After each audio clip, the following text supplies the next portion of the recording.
Yep, we're live, I think. Yes, it's red. Hello, everyone. Welcome. Hey, we almost like we planned that. And Max, my cameraman, who's behind the camera, do you see the little audio bar going up and down? Great. So you can hear us, hopefully. We are streaming live from the woods this time. We finally got our technology to work. Welcome to another episode of Stir Crazy Shamans. Oh, magical day to be out here. And there was a little bit of a challenge getting the technology up and running, but the technology gods are on our side today. So we are coming to you live from the beautiful forest. I think it worked because I'm wearing my lucky hat with the HHH logo. Just my thought. Oh, that's probably I it. don't know. Maybe. That could be. So, So I see you got your Mesa there. You got a little ceremony in mind for it? no, I just figured I would have it. Well, I mean, should I tell the stories of what's happened with my Mesa? Maybe that's Oh, that's a cool little topic. Yeah. so. The other day when I was getting ready to stream with Dr. K, I go to get the shirt I wanted to wear, which is a skeleton shirt, because she was doing like a live demonstration showing my innards online. But as I was leaving my room, something fell, and it was like my shamanic staff with a little trinket that someone had given me, like fell over my mesa or my altar space and landed on the floor. And I got the idea that they may have passed. So I did a quick little ceremony and then went down to do my stream. And during that stream, all of a sudden, like my camera would disconnect and you would just see my logo with me talking. And that happened like two times, a couple times on air. And I finally said, I got the impression I had to tell the story of what happened. Later on that day, I took the trinket. I took it with my Mesa. I met someone for lunch, but before I did, I went in and I put this in my office underneath my big Mesa spread. And when I came back, when I picked my Mesa up, all the stones from inside the Mesa just fell out, which is virtually impossible because it's like they're in there, it's folded once, folded twice, folded three times, folded a fourth time. So it made it from the inside all the way out, and they all fell out at the same time. So I was like, okay. So at that night, it was a beautiful full moon. This is all on Friday night, and I just took all the stones. I did a special ceremony with them all. I added the item for my friend who passed to the Mesa, so that's not actually in my Mesa spread. And it was just really magical because every time with the full moon that I would take my Kintu leaves, I would hold them up to the moon, and just for that moment, like the moon popped out from behind a cloud, shined down on the Kintu, and as soon as I was done, like there was another cloud in front of the moon. And that happened for like 20 different little stones and things that went into this Mesa and the new Mesa that we built. Oh, wow. And it was like super, super magical. And as all this was happening to him, I had on that same day, I've been experiencing some of the powerful energies of the full moon, kind of leading up to that. And then I was sitting at home, just kind of doing a little bit of energy manipulation practice, and I started to touch in with this really powerful energy that I hadn't experienced since my initial awakening. And when I had first tapped into these energies, I was doing things that would freak a lot of people out. Like I could physically manipulate objects, like telekinesis type stuff, and just really powerful energy manipulations. But even then, when I was doing all of that, I got this sense that all of that was just sort of like this tip of an iceberg, and that this vast power was underneath it. And so I just got to that point of like I was just concentrating energy into small spaces. Like I think this would like electrocute someone right now. And I remembered all of that, like all these memories that had seemingly been sort of suppressed. And I was messaging Hank, and I'm like, there's this power I can feel. I'm almost like afraid of it, but it feels like I could like physically manipulate like the universe and do like really powerful things. And then he's like, well, maybe it was you messing with me, manipulating all that, all that stuff. But no, so we both had some, and my experience was more just really intense energies and certain things kind of shifting even in the physical, and then he had all that going on, so there was something happening around that full moon eclipse for sure. I forgot that it was an eclipse on top of that was like just added potency, but it was like a beautiful full moon, and it was just like it felt like a really good somber occasion to just kind of sit with yourself. I hope everybody had a chance. And if you haven't gotten out for the full moon, it's not too late. You can get out and experience it. It's still kind of in that 2.5 day arc where you could have an experience with the power of the full moon. So I highly recommend it. And on another fun note, we were talking about starting to do full moon and new moon ceremonies, like on top of our Yes. normal thing, like being able to do a little bit of ceremonial work, maybe show like how different ways you can work with the moon's energy, like petition papers, all kinds of different magical workings. It's going to be a lot of fun. And maybe we could even do, you were saying at the center at HHH, Yep. a full moon or a new moon type ceremony. Yeah, I was thinking there, or maybe Goddess Elite, because she has a whole store full of stuff that is all really good for using on for these types of things. So So I have an interesting question about that then. Whenever I go into a shop like that with a lot of crystals and sacred items, sometimes the energy leaves me feeling like really ungrounded and I can't really focus just because of the ambient energy of all of that stuff. What do you recommend for people that are really sensitive when going into that kind of shop? well, the big thing is, and this is a mantra for all of life, is be but the hollow bone. And when you're in there and there's energy between herbs and crystals and statues and all these different things that they have going on, if you can allow that energy to flow through you and not allow it to stick to you, you'll have a much easier time. But it's almost like you're trying to receive it all, and you can only receive so much, and then it creates this buildup, and then it's like overwhelming. But Yeah. if you could just let it flow through you and let whatever resonates resonate, but let the energy keep moving, that will help a lot anytime you feel overwhelmed. Yeah, I know. Definitely not offering resistance to the energies flowing through. And one of the, it was a Zen Buddhist saying. I'm trying to remember it here, but it was how to put it. Like for example, if there's a wall and you have something flying through the air and it hits the wall, obviously that's going to create a loud noise and maybe like an explosion of whatever matter hit it and all of that. But if it's just air, the ball just effortlessly moves through the air. So they're saying be like the air in terms of your awareness. You know, if you offer resistance to things and you put up some kind of label or judgment on something, that's like putting up a wall there that whatever it is will just slam into and resonate with, and that's when we have discomfort. But if you're just the space, for that stuff to be, then there's nothing for it to slam into. Everything will just pass through with ease. Right. And if you do have some energies that feel more pronounced than others, think of yourself like the conductor of the orchestra. So there's this instrument that's playing this note.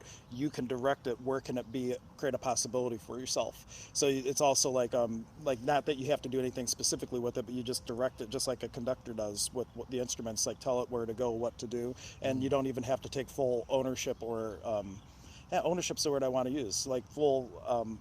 Take it upon yourself to use it. All you have to do is direct it. And I know when doing my shamanic healing, that was a big turning point for me when things got a lot more powerful and I was able to do a lot more with my clients that were coming for healing. So when I realized I don't have to run any of that energy through my own body. I don't have to hold any kind of intense focus. Like these energies and spirits that want to come in and do the work, why do I have to channel them through the physical body? Just, hey, you're already here. You go there. All right, this energy, yeah, you want to help out? Yep, do your thing. And it's funny, sometimes I'll even say that out loud because it brings like a little bit of lightness into the sessions where a being will show up and I'll be like, oh yeah, the spirit of cacao is here. Spirit of cacao, do your thing. Or for that matter, you never know when whatever spirit shows up might be really significant to a client, and all of a sudden that becomes a really good magical experience with validation. Depending where you are in your healing career, when I first started with stuff like that, I would always ask the person up front, hey, if stuff comes through, are you open to hearing it? Because sometimes they'll be like, no, and it like freaks them out. But nowadays, like anybody who ends up at my doorstep typically is okay with it. Yeah, no, I know the one time I was working on someone and I saw the spirit of an eagle landed on their head and like plucked this thing out of their body and all that.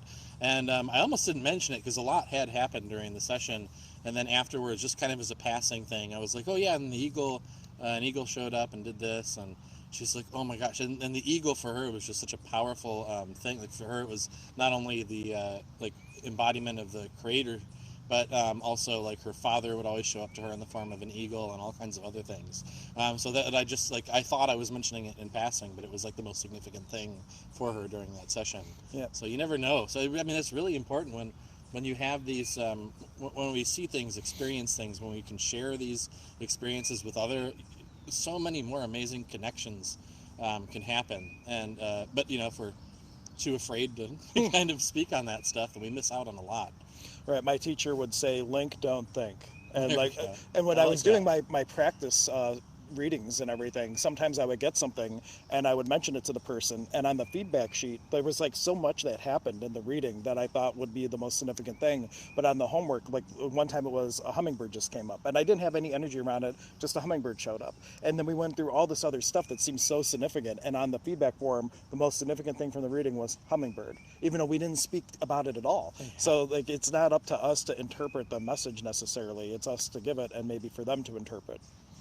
Yeah, absolutely. And that seems to be a theme that happens A with lot. a lot. Is that we have all this stuff that, wow, that's a really powerful message, or and then it's the little thing that we're just like, oh yeah, and this happened. That's always the most significant thing. Yeah. So who knows? Maybe that's something to pay attention to when you feel absolutely no resistance or attachment to something. Maybe that's a really important thing Yeah. to communicate. Because just because it's not important to you doesn't mean it's not important to the client that you're serving. So, Right. and I know a lot of you watching aren't necessarily healers or in the field, but even when you're day to day you're going about your day to day things, going to the grocery store. What if you are inspired to tell a story, and unbeknownst to you, telling that story in that moment could change somebody's entire life? So we're all beings, spiritual beings. We're all intuitive, and whether you want to work in an official capacity, you could still use your intuition to bring lightness to the world, even if you're not doing it, as a practitioner. Absolutely. There was something. Come on, Spirit, bring it back. Well, while it's coming back, one thing I remembered that I didn't mention at the beginning, the way that we're going live, we can't see comments today. So if you're making comments, we're apologize we cannot actually see the comments, but we honor your comments. What's up, Max?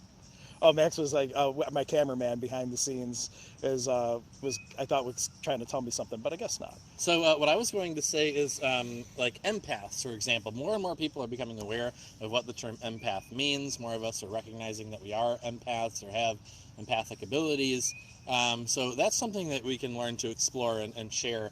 It's kind of interesting waters because a lot of human beings aren't really honest about the emotions that they're feeling, especially when you ask them about it. But in my experience, it really helped me to make a lot of connections when I would meet people and say I was talking to someone and maybe they've got a smile on their face and they're like, feeling fine or whatever. And I just feel this kind of heaviness, sadness. And I'm like, is everything all right? Yeah, no, everything's good. No, but I mean, really, how are you? How are you really? And then oh, and this just happened, and oh my gosh, I don't know how. And so I'm not saying you need to do that for people, but for me, it helped me to confirm a lot of these things that I was feeling were actually an energetic sense of what other people were experiencing. And something that comes up with that, be authentic with whatever you are going to say, because we have this tendency, especially in the States, and I've noticed from Germany, they say this a lot about us. Maybe not all Germans say this, but a lot, that we have this small talk thing where you ask, how are you? But it's really an empty, how are you? People aren't really wanting to know. Right. So if you really are going to want to know, with whatever words you are going to interact with people, make them words that matter. Right. To you, not matter, but words that count and words that can make a difference. If you don't want to know how they're doing, don't ask. Be like, isn't today a beautiful day? How much more possibility does that create than how are you when you really don't care? I just realized that I'm learning a little bit of Japanese, and one of the things in the beginning of this basic course, when it's if you were to meet someone and kind of exchange hey, good evening, good afternoon, or whatever, after that, something they might say is ii tenki desu ne, fine weather, isn't it? Instead of how are you? Yeah. So that's so interesting. I never thought about that. But then so they have different. It's that's what you might say to someone maybe you've never met before. If you just seen someone the other day. But then their way of asking, how are you? If you hadn't seen someone in a really long time, it's I think it's ogenki desu ka, and that's are you in good health? And so that's more of I haven't seen you in a while. How are you doing? Is everything okay? So more of actually wanting to know how that person is. So, Very cool. Yeah. Where was I going with that? And I was about to ask how you doing in the sun. Oh yeah, how are we? How long have we been doing this? Max, does it say how long we've been going? 14 minutes. 14 minutes. Oh, wow. That's like a blink of the eye. Yeah, We were planning to do a 20-minute episode today, so we're coming up on the 20-minute mark because Casey was going to melt in the sun. Yeah, and the mosquitoes are a little bit rampant. I have two shades. I have white and red. So Not much else in between. That's why you got to get the hat. I'm telling you. Well, See, last time we did this, I came home, and I remember I took a shower, and I'm like, why does my head burn from the water? And I realized it was because my head was like right in the sun. I haven't shaved my head completely all that many times, and so I sometimes forget how intense the sun can be on the top of the head. Very cool. Well, since we're kind of wrapping up in the 20-minute mark, why don't we speak about to take advantage of the moon tonight, like while we still are in this little arc, what would you recommend that people do, if anything, in order to connect and leverage the moon to its fullest potential? Well, I'm going to talk for people who are already energy sensitive and aware of this sort of thing. A lot of people tend to get overwhelmed when they experience the energy of the full moon if they're really sensitive. And that had happened to me a couple of the past full moons. And then at one time I was sitting there, I think it was right before bed. I was just kind of lying down, relaxing. And the energy got really kind of intense. And one of my guides said to me, like, hey, it's just the energy of the moon. Open up. Like, you'll be fine.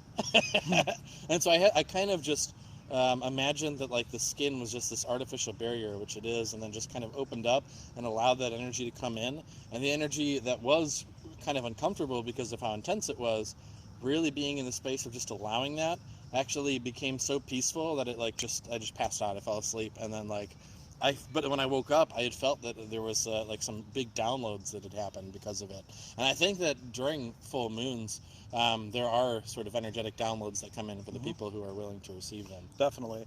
And what I'm going to say, since the moon is kind of rising a little bit late, you'll have to stay up, around midnight to really see it in the way that you can really appreciate it.